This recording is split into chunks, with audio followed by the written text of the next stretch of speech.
बिस्मिल्लाहिर्रहमानिर्रहीम। अस्सलाम वालेकुम डियर स्टूडेंट्स, उम्मीद है कि आप खैरियत से होंगे। I am Nabeel Ahmad Nabi, your chemistry teacher. Class 9th का आज हमने यूनिट नंबर 2 एटॉमिक स्ट्रक्चर जो है वो स्टार्ट करना है। डियर स्टूडेंट्स, प्रीवियस जो हमारा चैप्टर था फंडामेंटल ऑफ केमिस्ट्री, वो हमने कंप्लीट किया। कंप्लीट उसके वीडियो लेक्चर्स जो है वो डिटेल लेक्चर जो है वो इसी यूट्यूब चैनल पे मौजूद हैं। जिन लोगों ने अभी तक वो वीडियो लेक्चर से फ़ायदा हासिल नहीं किया तो वो फ़ौरन जो है वो उन वीडियो लेक्चर्स को देखें, सुनें और समझें। डियर स्टूडेंट्स, एटॉमिक स्ट्रक्चर जो है, नाम से ज़ाहिर है कि इस चैप्टर में हम लोग about the structure of atom पढ़ेंगे।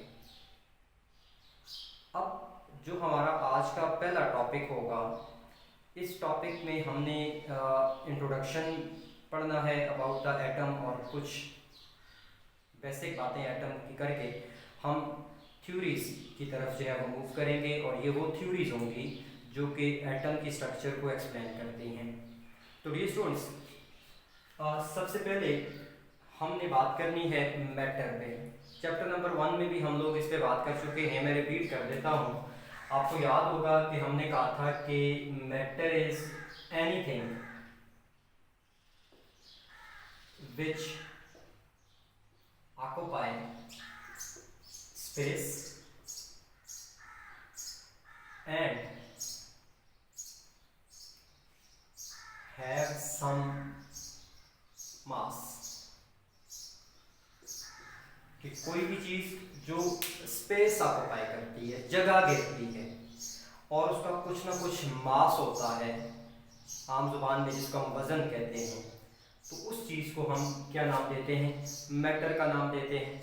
तो डियर स्टूडेंट्स, अपने सराउंडिंग में देखें तो आपको मटेरियल सब्सटेंसेस जो है वो नज़र आएंगी। आप किसी चेयर पे बैठे हुए हैं, वो मैटर है। आप जो है वो आपके साथ जो है हाथ में पेन है, बुक है, कॉपी है, ये मैटर है। इवन के हम लोग खुद जो है सारे का सारा जो है वो मैटर है। तो हर वो चीज़ जो जगह घेरेगी और कुछ ना कुछ वजन रखेगी, उसको क्या कहा जाएगा? मैटर कहा जाएगा। अब ये सोच, सदियों तक जो है ना वो साइंटिस्ट ये स्टडी करते रहे कि आखिरकार ये जो मैटर है ये किस चीज़ से बना हुआ है, इसकी कंपोजिशन क्या है। मुख्तलिफ एजेस में, मुख्तलिफ दौरों में मुख्तलिफ जो साइंटिस्ट थे उनका अपना अपना कोई ना कोई नज़रिया होता था, लेकिन जो most important theory about the composition of matter थी वो ग्रीक फिलोसोफर था डेमोक्राइटस।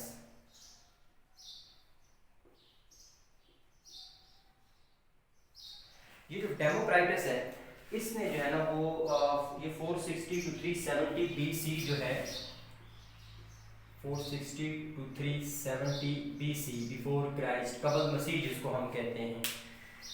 तो 460 to 370 BC का इसका एज था, इसका दौर था।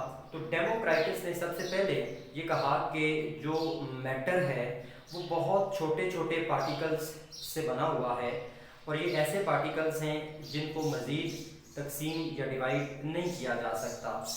इन पार्टिकल्स को उसने एटम्स का नाम दिया। तो डियर स्टूडेंट्स, जो वर्ड एटम है ये एक्चुअली ग्रीक लैंग्वेज का वर्ड है एटोमस, इससे डिराइव हुआ है, और एटोमस का लफ्ज़ी मतलब होता है इनडिविजिबल, और इनडिविजिबल का मतलब है नाकाबिले तकसीम, जो मज़ीद तकसीम ना हो सके। तो यहाँ से इसकी डेफिनेशन भी की गई कि atom is the smallest particle of matter which can not be further divided. Atom की डेफिनेशन क्या की गई कि it is smallest particle of matter which cannot be further divided।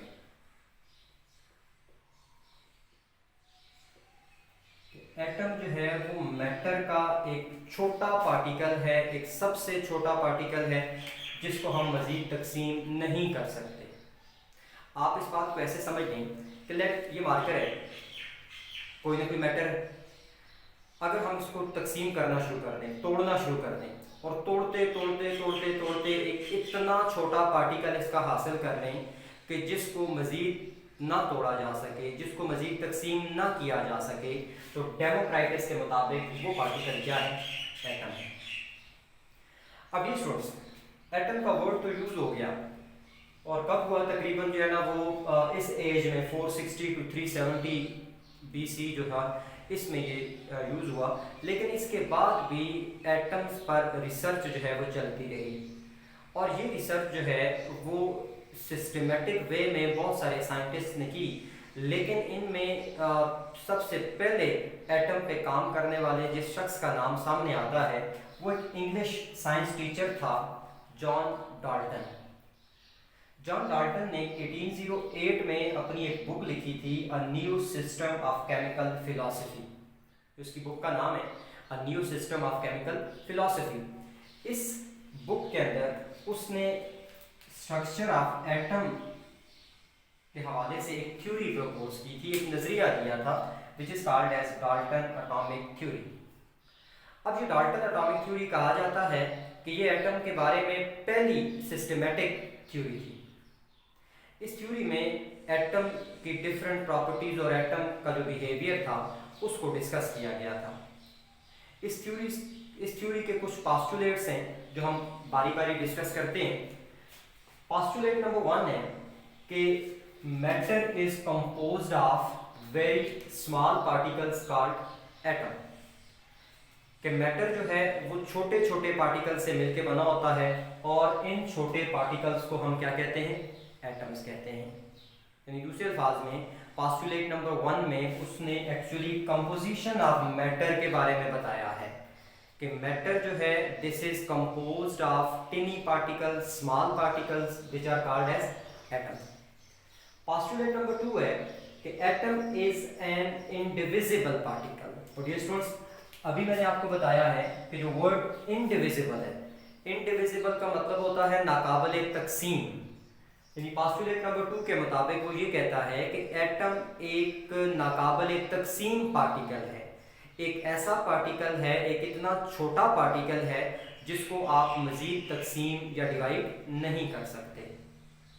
Dear students, postulate number 3 है कि atom can neither be created nor be destroyed. कि किसी भी चीज का जो एटम है वो ना तो खुद बनाया जा सकता है और ना उसको डिस्ट्रॉय किया जा सकता है। देखिए, हमने कहा कि हम मैटर है इसको तोड़ सकते हैं, लेकिन तोड़ने का मतलब हरगिज ये नहीं है कि हम उसको डिस्ट्रॉय कर रहे हैं।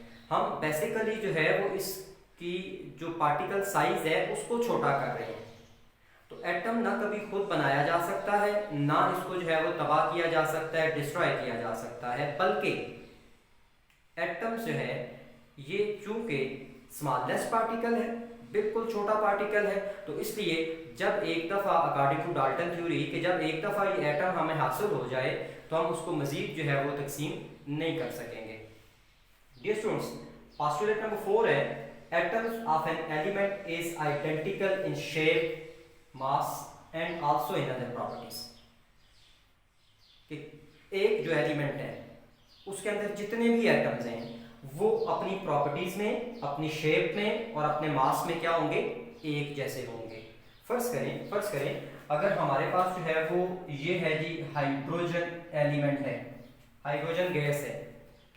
अब इस पास्टुलेट के मुताबिक हाइड्रोजन के एक सैंपल में आपके पास हाइड्रोजन के जितने एटम्स होंगे वो सारे एटम्स अपनी प्रॉपर्टीज में, अपने मास में और अपनी शेप में क्या होंगे? एक जैसे होंगे। ये डाल्टन थ्योरी का पास्टुलेट नंबर 4 है।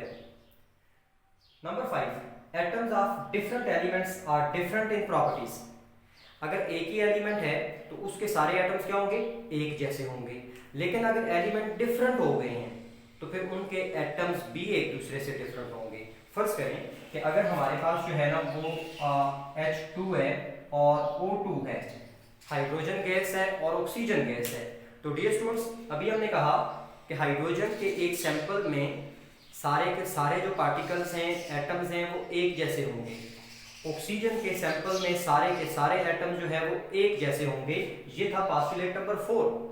लेकिन स्टूडेंट्स हाइड्रोजन और ऑक्सीजन चूंकि दो अलग अलग एलिमेंट्स हैं तो इनके एटम्स भी एक दूसरे से डिफरेंट होंगे, मुख्तलिफ होंगे। डियर स्टूडेंट्स, पास्टुलेट नंबर 6 है कि atom combines with each other in small whole number ratio, कि एटम्स एक दूसरे के साथ कंबाइन होते हैं, लेकिन साथ लिखा हुआ है in small whole number ratio, whole number ratio में ये कंबाइन होते हैं। तो ये स्टूडेंट्स आप देख लें कि फर्ज करें कि हमारे पास जो है ये H2 और O2 ये दोनों आपस में कंबाइन हो तो हमारे पास एक नया कंपाउंड बनता है जिसको हम H2O कहते हैं। डियर स्टूडेंट्स, आप H2O में देखें, हाइड्रोजन एटम्स की तादाद है 2 और ऑक्सीजन एटम्स की तादाद है 1। इट्स मीन कि हाइड्रोजन और ऑक्सीजन जो हैं ये 2 और 1 की रेशो में आपस में कंबाइन हुए हैं, और 2 और 1 की जो रेशो है वो एक स्मॉल रेशो है। तो according to postulate number 6, atoms जब स्मॉल होल नंबर रेशोज की सूरत में कंबाइन होंगे तो कोई ना कोई कंपाउंड बनाएंगे।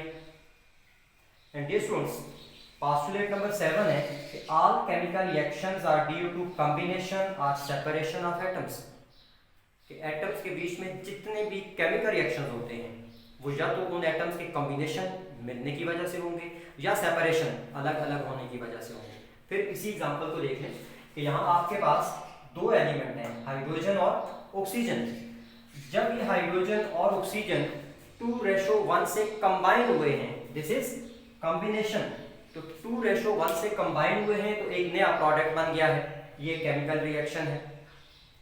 सिमिलरली अगर आपके पास फर्ज करो कि ये HI हाइड्रोजन आयोडाइड का एक मॉलिक्यूल है, इनको जब हीट किया जाता है तो हाइड्रोजन अलग हो जाती है और आयोडीन अलग हो जाती है।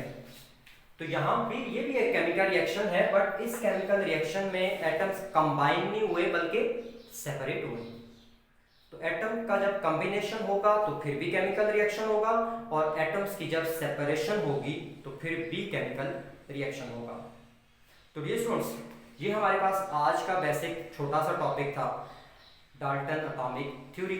और ये जो डाल्टन एटॉमिक थ्योरी के पास्टुलेट्स हैं ये आपके पास शॉर्ट क्वेश्चन में आते हैं, 4 नंबर का ये शॉर्ट क्वेश्चन आता है। तो इस टॉपिक से रिलेटेड आपका जो होमवर्क होगा, जो आपने अपने नोटबुक्स पे लिखना है,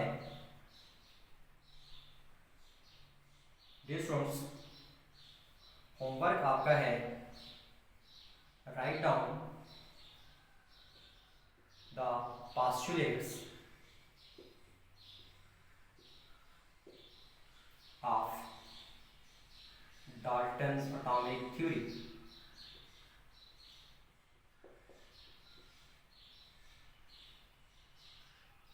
कि डाल्टन एटॉमिक थ्योरी जो है इसके पास्टुलेट जो है वो लिख रहा है। तो ये स्टूडेंट, ये आपका होमवर्क हो गया। आज के टॉपिक को आप अच्छी तरह से पढ़िएगा। होमवर्क जो आपको दिया है ये होमवर्क आपने करना है। Thank you so much. अल्लाह हाफिज़।